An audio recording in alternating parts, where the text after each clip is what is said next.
Ternyata FOMO itu tidak hanya datang di saat harga naik, bahkan harga turun atau kamu dapat diskon gitu ya. Misalnya ada orang jual iPhone BU gitu ya, atau butuh uang, terus akhirnya kamu tergiur.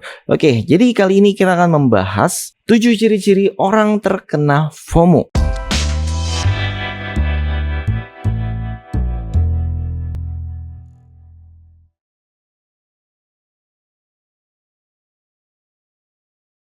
Assalamualaikum Sobat Fis TV.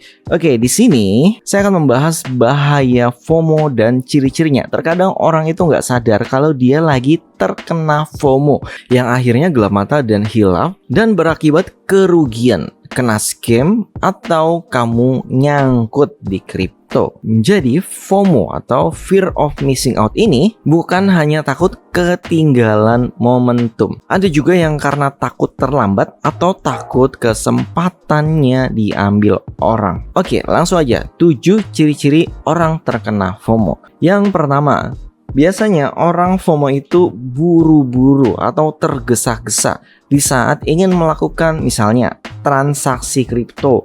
Wah, ini harganya lagi naik nih. Supaya gua nggak telat gitu ya, udah langsung aja deh gue buru-buru beli gitu ya. Sampai akhirnya nggak mikirin lagi nih, yang namanya harga naik itu pasti ada repairnya ya. Jadi turun dulu, koreksi harga, terus nanti naik lagi. Kalau kamu bisa sabar kan kamu bisa nunggu ya. Tapi kalau udah buru-buru seperti ini, tergesa-gesa, bahkan kamu langsung deposit tuh ke akun tradingnya. Kalau nggak ada saldonya atau saldonya lagi pada nyangkut, terus udah langsung beli aja koinnya. Misalnya langsung beli Bitcoin. Bahkan di kondisi Bitcoin bearish seperti ini, itu aja bisa sampai lupa. Kalau buat saya pribadi ya, memang saya udah bilang dari tahun-tahun kemarin di 2026 ini adalah bearish. Jadi bukan harga diskon doang gitu, tapi memang kita tunggu harga terendah. Nah, orang yang buru-buru ini mereka lupa kalau lagi bearish, jadi harga yang turun itu bukan diskon, tapi memang lagi turun gitu. Jadi beda ya antara diskon dan turun. Kalau diskon itu di saat lagi bullish, harga naik terus ada koreksi tajam gitu, turun cepat dan dalam.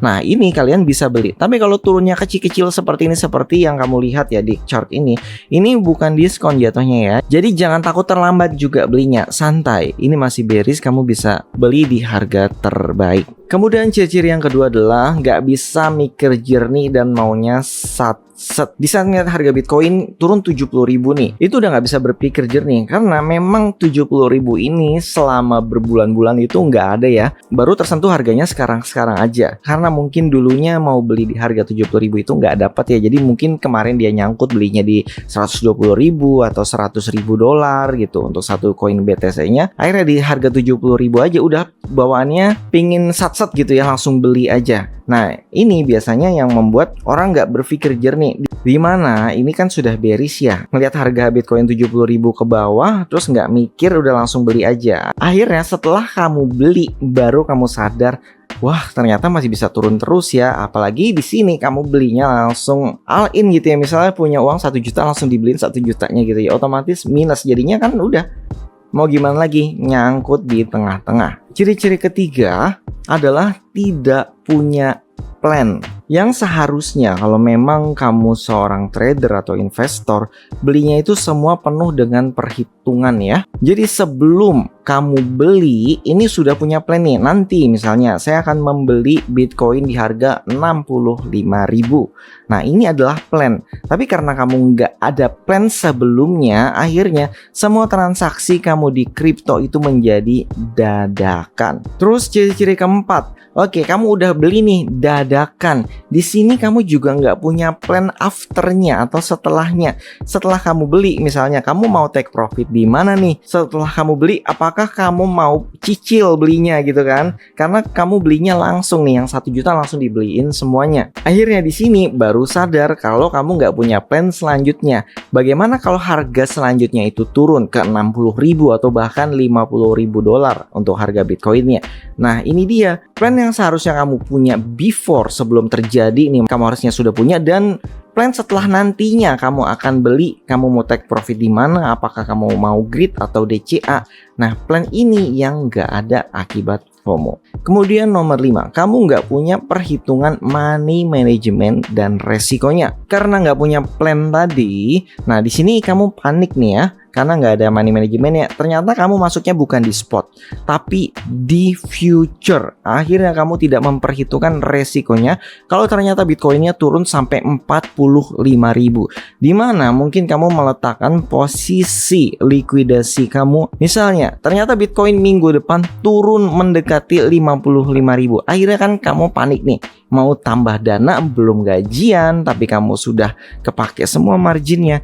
Yang ada di sini akhirnya kamu rugi karena kamu nggak punya perhitungan manajemen dan resikonya. Nomor 6, ini biasanya kebiasaan orang FOMO ya, yaitu langsung single entry atau langsung besar di awal. Misalnya kamu lagi pegang uang nih, jadi di saat kebetulan misalnya nanti ini deh lebaran dapat THR, terus harga kripto turun lagi, Bitcoin di 60.000. Mumpung lagi punya uang gitu kan, akhirnya semua uangnya digunakan. Ini nggak harus di kripto ya, misalkan di emas deh.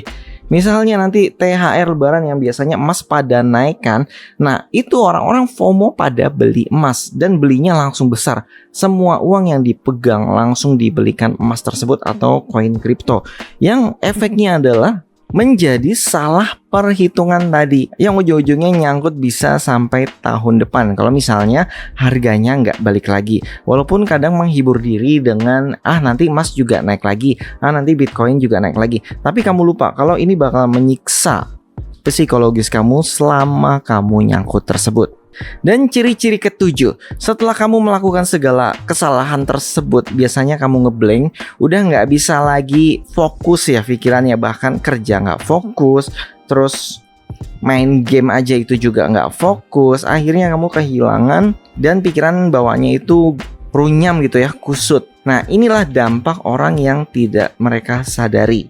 Jadi FOMO ini dampaknya kemana-mana ya, ke psikologis. Tidak hanya ke kerugian kamu saja, ke waktu kamu yang terbuang, dan ke pikiran kamu yang menjadi tidak tenang. Jadi ini sebenarnya adalah kondisi bahaya. Ya kalau perlu kamu mungkin butuh konsultasi ke psikolog atau ke psikiater. Tapi ingat ya, mereka bukan financial advisor. Jadi mungkin kamu juga butuh konsultasi ke penasihat keuangan juga. Setidaknya kamu bisa menenangkan diri kamu dan kamu nantinya punya planning untuk jangka panjangnya. Karena ini kalau kamu tidak perbaiki itu akan berulang-ulang terus setiap tahunnya dan kamu akan mengalami pola kesalahan yang sama di setiap siklusnya. Oke, kira-kira kamu sudah mengalami tahapan yang mana nih? Dan bagikan video ini kalau menurut kamu bermanfaat dan menambah wawasan. Jangan lupa support dengan cara subscribe. Sampai jumpa kembali. Wassalamualaikum warahmatullahi wabarakatuh.